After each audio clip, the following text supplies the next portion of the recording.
Good morning everyone, welcome to my channel Shilpa's daily life. আমার এই নতুন ব্লগে তোমাদেরকে জানাই অনেক অনেক ওয়েলকাম আর অনেক অনেক ভালোবাসা। এখন কিন্তু বেজে গেছে সকাল 10টা। ঘুম থেকে উঠেছি বটে, বাট আজকে এখনো চা খাওয়া হয়নি। ফ্রেশ ট্রেশ হয়ে গেছি।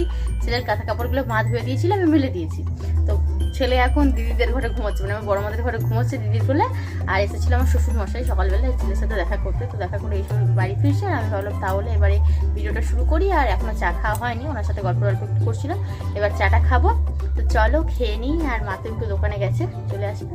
ছেলেটাকে নিয়ে আসি, ঘুমিয়ে পড়েছে, কান্নাকাটি করছিল একটু, তো দিদির কাছে ঘুমিয়ে পড়েছে, নিয়ে আসে ওখান থেকে। দেখো ছেলেকে নিয়ে চলে এসেছি, এদিকেও ঘুমোচ্ছে। আর রাই দেখো, ও পিসির বাড়ি ঘুরেছে দুদিন ধরে, ভাইকে নিয়ে যায়নি। আজকে এসেছে, বেলুন কিনে নিয়ে এসেছে।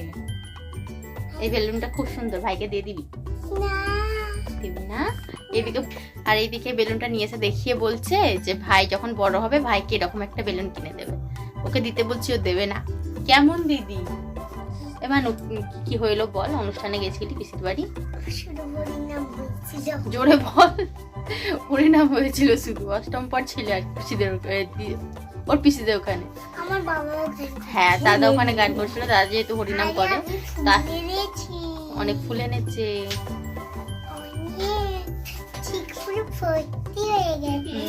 ঠিক আছে,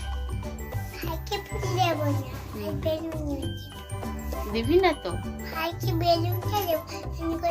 ভাইয়ের দাদু মিষ্টি আছে, আমিও তোকে দেবো না।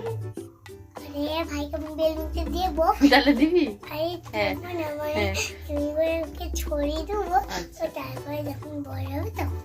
আচ্ছা ঠিক আছে। দেখো মা কিন্তু বানিয়েছিল সকালবেলা বেগুনি, সেই বেগুনি চা আর মুড়ি একেবারে নিয়ে নিয়েছি। যেহেতু বললাম সকালবেলা আজকে চা খাওয়া হয়নি, 10টা বেজে গেছে, তাই ভাবলাম চা আর মুড়িটা একসাথেই খেয়ে নিই। আর গরম গরম বেগুনি দিয়ে মুড়ি খেতে আমার বেশ ভালো লাগে। আর মা কিন্তু বেগুনিটা বেশ ভালোই বানায়, তো সেই কারণে আমার বাড়িতে বানানো বেগুনিটা খেতে ভালো লাগে। সেটা দিয়েই এখন চা দিয়ে মুড়িটা নিয়ে খেয়ে নিচ্ছি। তো আজকে ছিল একদম সিম্পল মেনু। এখানে করলা আলু ভাজা ছিল, মাছের ঝাল ছিল, আলু সেদ্ধ আর ছিল ডাল। এই ছিল আজকে আমাদের দুপুরের মেনু।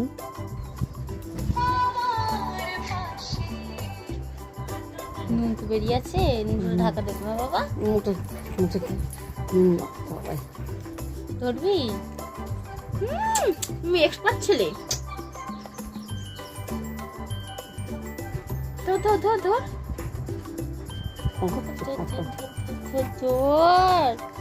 ধর তো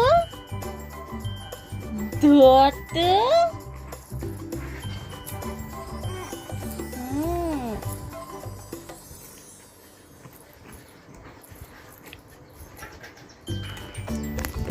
বেলা দেখো একটু লাচ্চা বানানো হয়েছিল, এই লাচ্চাটা খেতে আমরা বেশ ভালোবাসি, তাই জন্য এখন খেতে বসে গেছি। এটা একটু খেয়ে নিই আর কি। প্রত্যেক বছর কেনা হয় লাচ্চাটা আমাদের বাড়িতে। আর এইদিকে দেখো আমার ছেলে এখন ফোন দেখছে, তো ফোনটা আমি যেইভাবে সরিয়ে নিচ্ছি ও সেই ঘাটটাকে সেইভাবে নিচু করে নিচ্ছে, মানে এতটা ফোনের প্রতি অ্যাডিক্টেড হয়ে গেছে।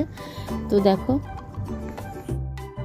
যেতে খাবো মুড়ি। মা করেছিল পটল আলুর তরকারি আর ডিমের বড়া। তো ডিমের বড়াটা একটু বেশি ভাজা হয়ে গেছে, একটু চুইয়ের মতো গেছিলো, তো বাট খেতে কিন্তু বেশ টেস্টি হয়েছিল।